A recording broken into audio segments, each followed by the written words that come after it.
OMG, baby, tell him. Here you go. Hey there, welcome to Powered by Backers. It's Justin. I am joined by a great guest, Algis Akstinas. Did I say that correctly? Almost. Almost. Help me out. Algis Akstinas? Yeah, that's it. Perfect. It's good that LinkedIn has that feature now, so you can almost say it always perfectly all the time. Oh, I didn't even read the phonetic part. I'm really good with names, maybe. No, I'm kidding. But thank you for joining me here on Powered by Backers. And so I'll do a quick little bio. Let's get into your bio just quickly. So you are the founder and CEO of Data on Tap, or Dot Mobile. You have global experience in launching and transforming wireless carriers, developing products and implementing services with leading technology companies. You spent the last decade leading product, customer acquisition, customer base management, and commercial strategy for the Canadian wireless startup Wind/Freedom Mobile.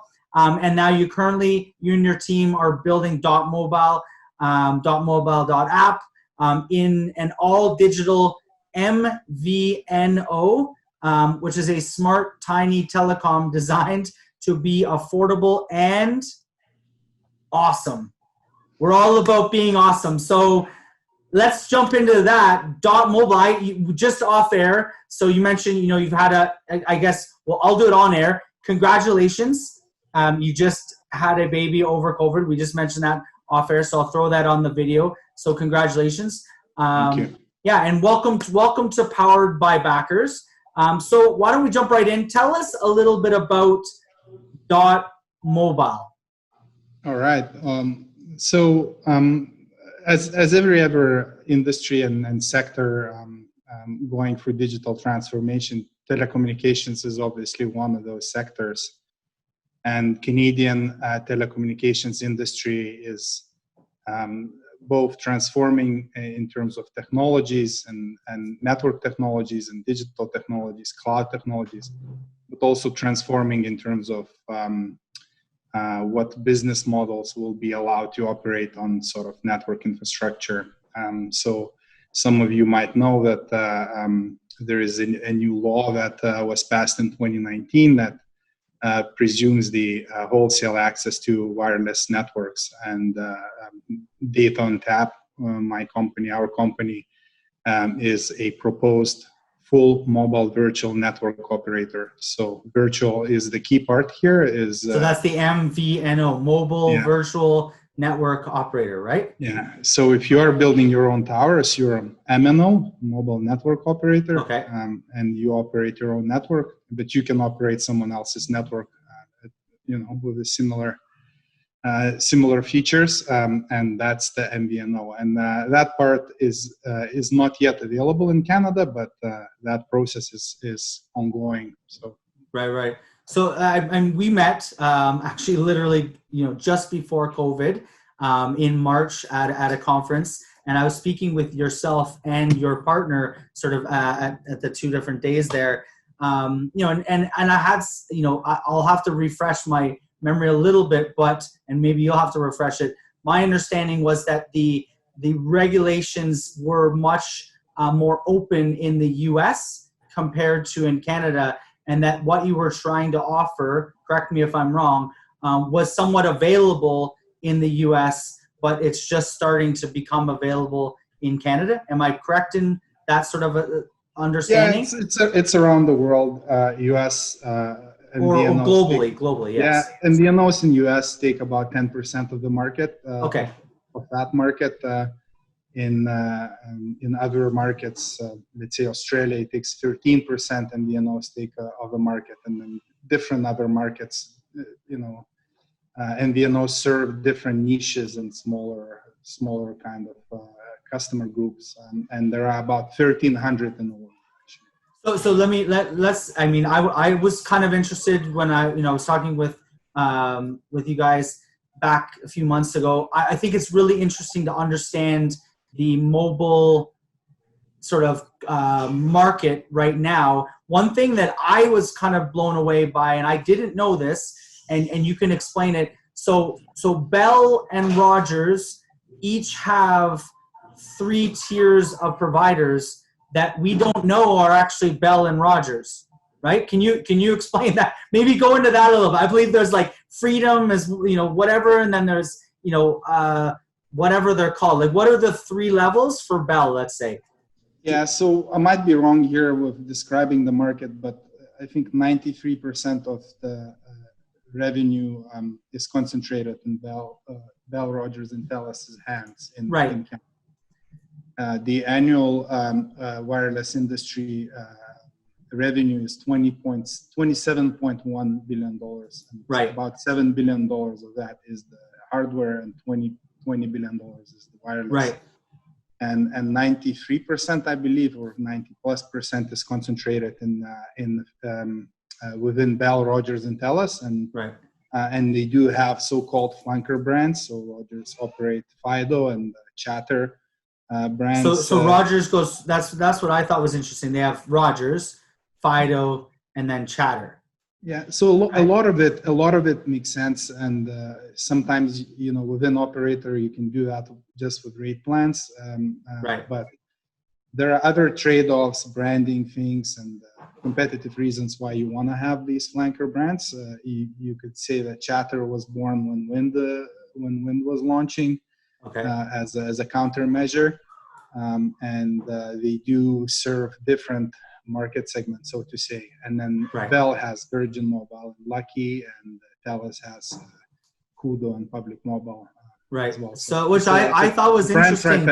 Right, that each of them have sort of that like tiered pricing, tiered brand type model, which was very interesting in and then yesterday's new news, I guess Shaw Mobile launched their own brand. So after Wind was purchased by Shaw Communications out of Calgary, in a brand new provider is the Shaw Mobile from yesterday. So that tiered model is makes sense in a lot of ways, and even for regional carriers, Videotron has their own. Quebecor has Videotron brand and the Fizz Mobile brand as well.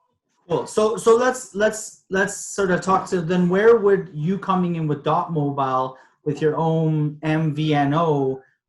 How does that sort of fit into the marketplace? You mentioned that it's typically MVNOs in other in the US or globally serve sort of a niche market. How will Dot Mobile fit in, and where do you see the market that you'll service? That's a great question, Justin.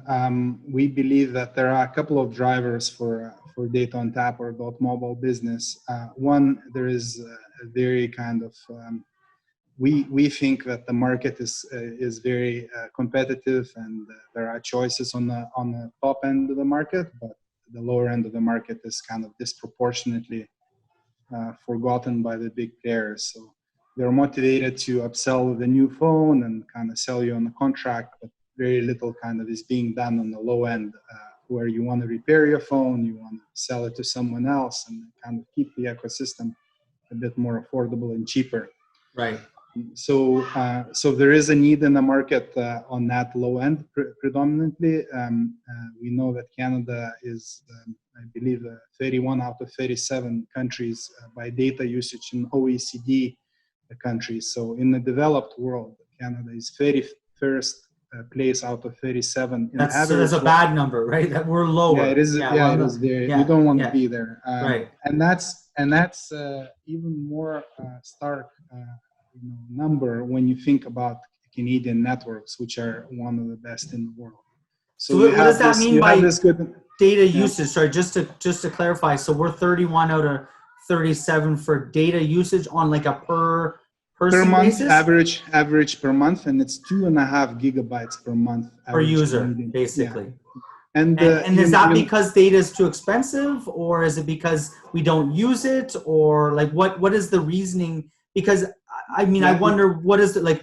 I'll be honest, I use my Wi-Fi half the time, right? So I mean, if I'm at home, I'm using my Wi-Fi. So do you think like other infrastructure impacts that number, or because some countries to be exact, Justin, usually Wi-Fi use is about 60% of time, and in April it went to 76% of time. So when you say half the time, you're about 75+% of the time in the Wi-Fi on the fixed network. So COVID actually, in terms of wireless usage, minutes went up because of the working from home, of the conference calls, etc., long conference calls. Some of it actually goes to Wi-Fi, but COVID actually decreased the wireless data usage. So 2.5 gigabytes is a very, very low kind of. But do you think that has to do with the usage of the phones? Like, I was just wondering, like in certain countries around the world, you can pick off the reasons. You can say, is everyone covered? Right. So yes, 99.5% is covered by LTE.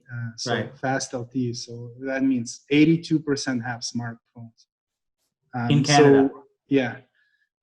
So there are very, objective reasons why this usage is low, and mostly it is because the low end of the market is not using enough data.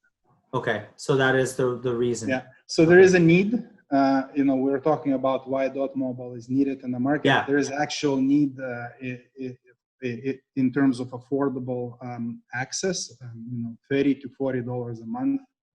Kids, seniors, newcomers, people kind of on BYOD, people that want to save, small, medium businesses. They're all kind of are out of these options that would be affordable. Right. And then at the same time, you have a regulatory need, which, even past COVID, you see the digital economy kind of and connectivity being needed for each Canadian. So that regulatory and the government's push for that is existing, and as well technology trends. Yes. So technology is similar as in fintech. You get the better technology, better digital experiences coming in and kind of reinventing the business model. Right. So you see more digital type of brands popping up, and specifically .mobile is all digital wireless provider. No stores, no customer care, all of that. So that's actually interesting. I think we had a conversation about that. So I'm a customer. How do I engage with .mobile to get the equipment and become a customer? So we're purely BYOD provider. So we're not planning to subsidize the handsets or offer financing ourselves. BYOD is bring your own device. Bring your own device. Yes. And most of the low end market, it is actually BYOD. If you think about kids, they usually get their devices passed down to parents, and the other way around. We pass down our devices to our senior members of the family and so on. Right. So we start with a SIM card or with eSIM, and physical SIM card is also sort of on the way out. So it'll be easier for this kind of a digital model for wireless service providers to be able to provision the service over the air. So you no longer need the SIM card to actually subscribe to services in 2/3 of the time in 2021. That's the number. Okay. So all digital provider means that you have to download the app or log in into the website, request for a SIM card, and then port the number and then choose the plan. In our case, we see this digital kind of onboarding being very, very important for us. So we made it very, very simple. It's email, credit card, good to go, as with any other application. So I'm just playing devil's advocate. Let's say I don't have a phone, I don't have internet. How am I connecting with you? I'm going to the library or somewhere that has internet? You can. You probably would. Yes, you would probably be on the Wi-Fi somewhere ordering that. Okay, cool. I think one important thing is that we chose not to kind of to serve every use case. By focusing, you can actually do some. Yeah. Oh, of course, of course. So let me ask you probably a dumb question, but hopefully it's not a dumb question. It just popped into my head. You mentioned sort of with with technology advancing. Um, would your network have anything to do with sort of like smart appliances or sort of that whole what do you call it? Wearables, IoT. Yeah, yeah, IoT, Internet of Things, Internet of right? Things. Yeah. Does that network apply to you guys? Would I have my my smart fridge on your MVNO? You could, and it's more about like kind of multi-device use and that kind of like kind of how we will design the features. But MVNOs have exactly same access to exactly same towers Right. as anyone So else. if you're But connected, you could potentially connect through you, right? Is that yeah, yeah? yes, and in our case, we're full MVNO. That means that we operate our own core network. So Okay. we go very deep in technology stack. We're basically going all the way to the towers. Okay. So that gives you a lot. That gives us a lot of flexibility of what kind of the products and services we can offer. But we will be limited by the wholesale rates that will be regulated or agreed by us with mobile network operators. So it'd be like a set rate that you'll have to kind of that will limit If you, or so, if it goes mandated, look, Justin, no one has ever done it yet okay, as a full MVNO in Canada. So right, we're trying in three different dimensions. We're trying to validate our concept with Canadians. So we have our brand out there and talk to Canadians every day. And that could be one of the ways to break into the market. You get 1 million people to be interested in your brand. You right, have yourself a good path to launch. Second one is persuading the mobile network operators that you can actually deliver some value. And I do believe in that wholeheartedly, that MVNOs have to deliver value to MNOs. right, By serving better, certain customer groups, by having better access, by having a better cost to serve, etc., and having better technology and experience. And the third way is kind of the regulatory path. So all of these paths converge, but they still go through mobile network operators in the end. right. Interesting. Have you guys? I guess I have a couple questions, and then we'll sort of. I don't want to take too much of your time, but one is: have you guys raised any funding so far? I know we met at sort of an event there. I was speaking, talking about crowdfunding and stuff. There was other speakers talking about VCs and different funding. Have you guys sought funding? Have you got funding or? Yes, we were self-funded for a bit, and we last year we found some angel investors and then some friends and family type of investments. We raised close to $1 million at the moment. Okay. And we will be raising more into the fall. As you can imagine, both COVID and then regulatory piece kind of It's been a bit, it's made it hard. So next step is we're going to get you on the backers platform, and we're going to raise some capital through those million customers that you mentioned. We're going to help you grow the million and raise million. So we'll have to talk about that. Of course, yeah. Yeah. The last question I have, and I remember speaking with your partner, Alex, right? Yeah, and sort of talking to him about, and you just mentioned it there about sort of the equipment and the secondhand equipment. He talked about sort of a marketplace. You guys creating sort of like a secondary marketplace for that. Just tell us a little bit about that idea. Has it? I mean, that might have been 4 months ago. I don't know. Has that kind of? Is that something? It did actually pan out. We're live, and okay.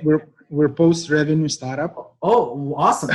So tell that's awesome. So because I think it was right at the beginning, you were sort of looking at it right back then. So what have you guys done with that? Tell us a little bit about the marketplace. Yeah, so it's as we kind of talked about this, and entering the market, and there are many other MVNO hopefuls that are thinking about entering the market.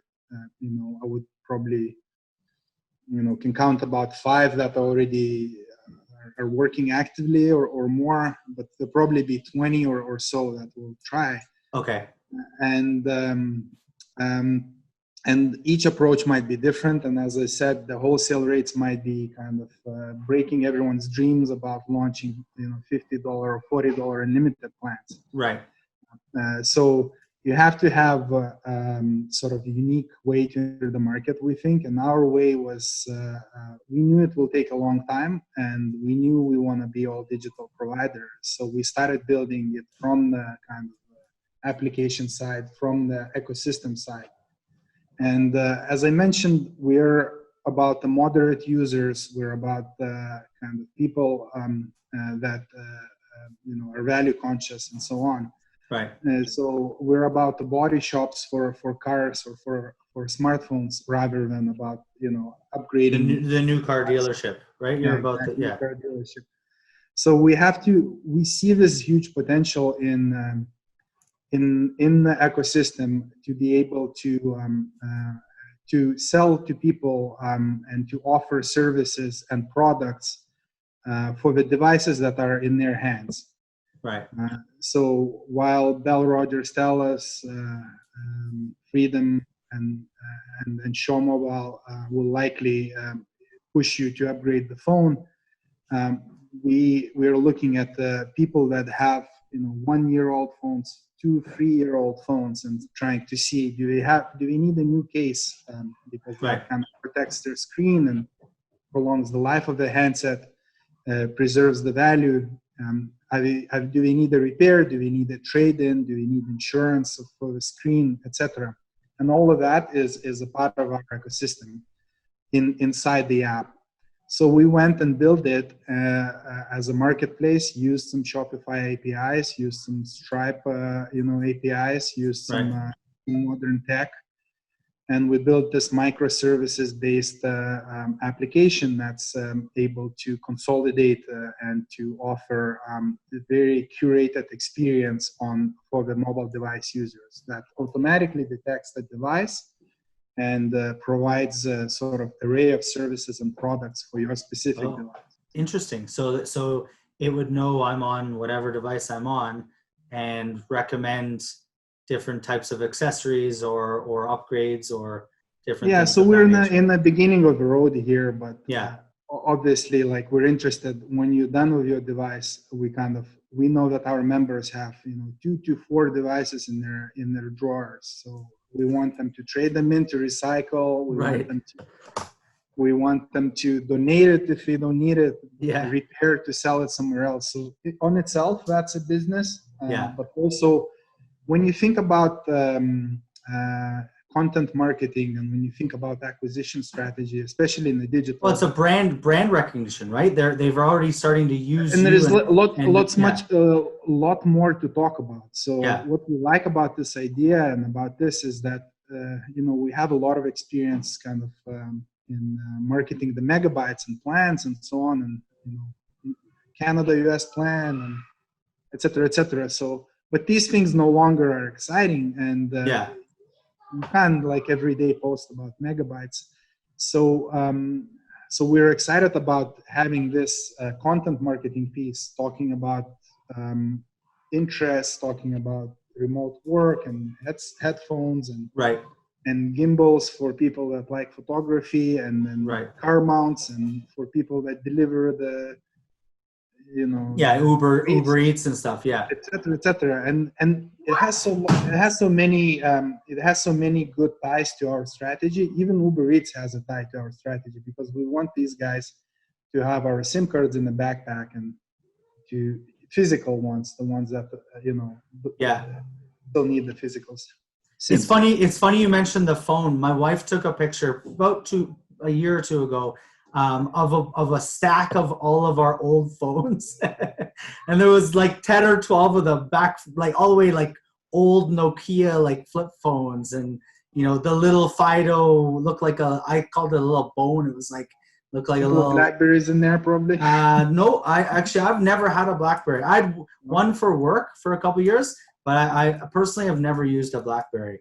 I didn't really like Blackberries. They just for work, and that was it. But look, like I said, that it has so many different ties into our strategy. Even the catalog management and catalog we load in there. We have this side to our application, which we call connectivity intelligence. So we're just starting on that. But as you know, both OSs, Android and iOS, have a kind of wealth of information about the connectivity, the user, about the user and about connectivity. And right, any application developer can make use of that.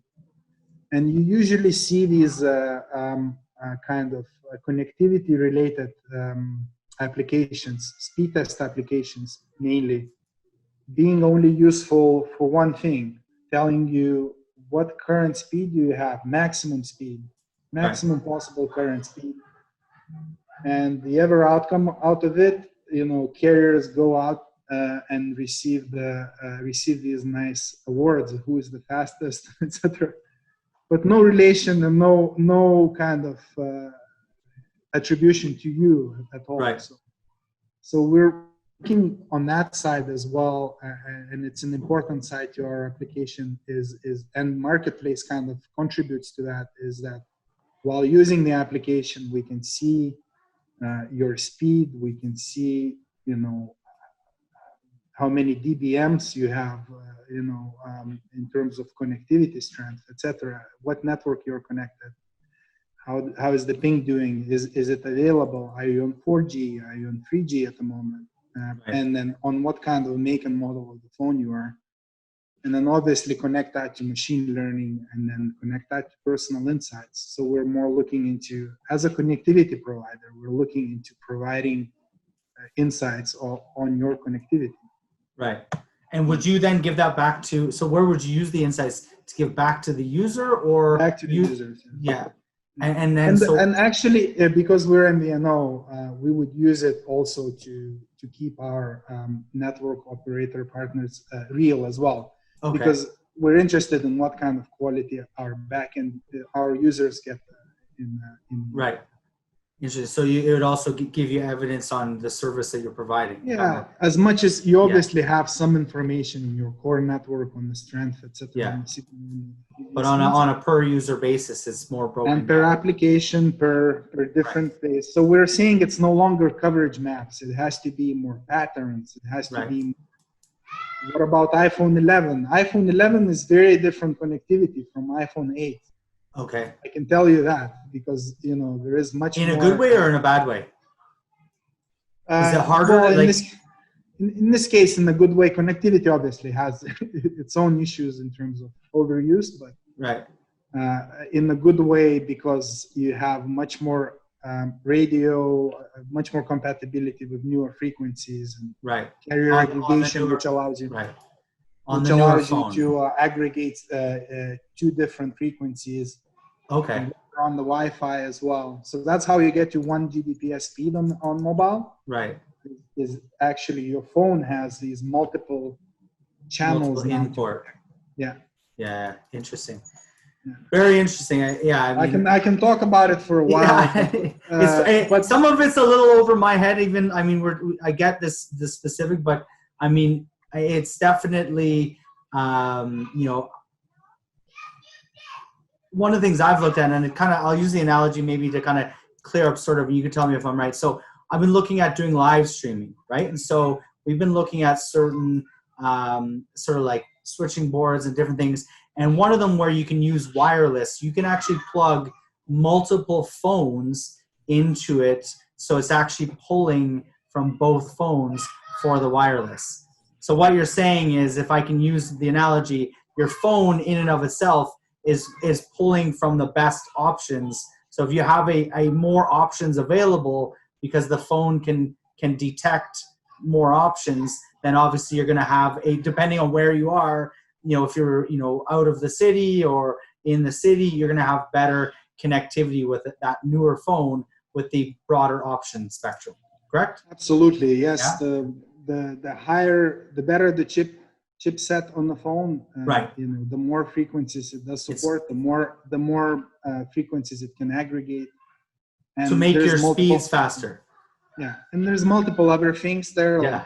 like QAMs and dual carriers where you pull from two different towers, Right. et cetera, et cetera. And then you have 5G, and then et cetera. Well, that's, yeah. I mean, so as a user, though, we just want to know that I press the phone and it goes, right? And it goes quicker than it should or it did before.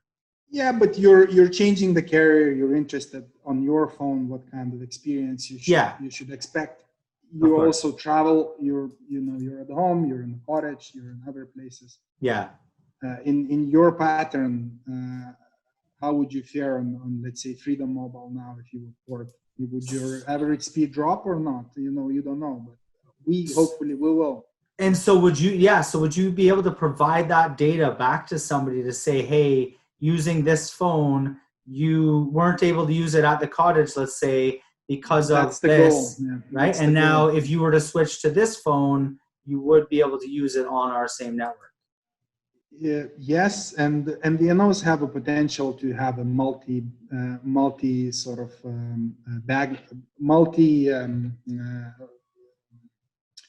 networks on the back end of it. So we could potentially have all three as our provider, although that would be probably quite unrealistic in 2020. But yeah.